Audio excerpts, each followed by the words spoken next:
Have you found yourself in a bit of a pickle with your Logitech G715 keyboard after a little liquid mishap? Or perhaps you've got a pet shedding more hair on your keyboard than on the brush you're using?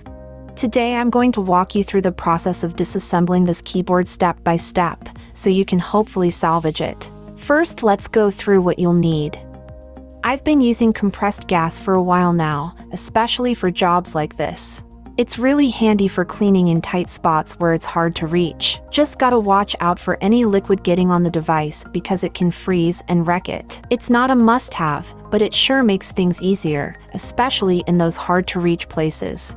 Next thing you'll need is a credit card, or a rigid but thin piece of plastic. I've also used this tool, but as being said, it will be harsh on the plastic. I recommend buying one of these keycap removal tools. This is from Amazon. I'll link it in the description. The most important tool you'll be using is a small screwdriver. All the screws were removable with this one screwdriver. Size matters here. All screws are very small, so make sure so is your tool. As just mentioned, the screws are tiny. Get yourself a lid or a plate to place the screws on, or you'll easily lose one by just breathing in its direction as it rolls off the table. I mean, look at them. Also note how similar they are, so take notes where they came from.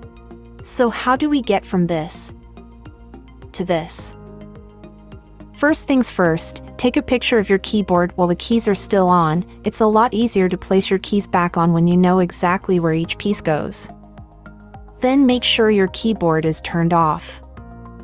Safety first, right? You'll notice a magnetic panel on the top. It might be white, pink, or green. Carefully remove it.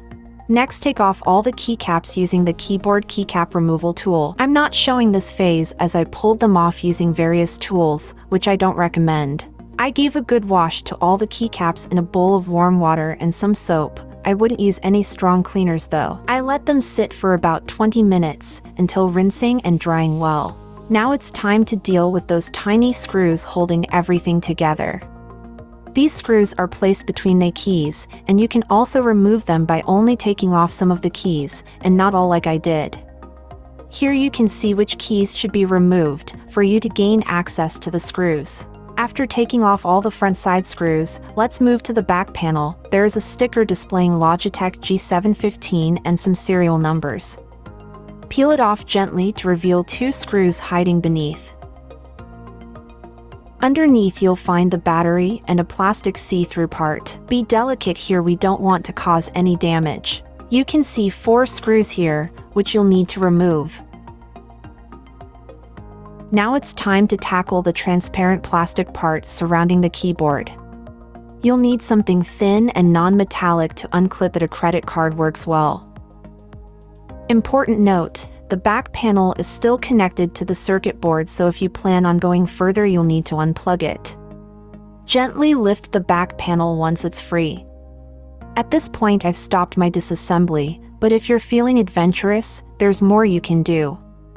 Unscrewing the metal part around the circuit board is the next step. After that you can remove the switches to separate the front panel and the circuit board. Remember, take your time and be gentle with each step.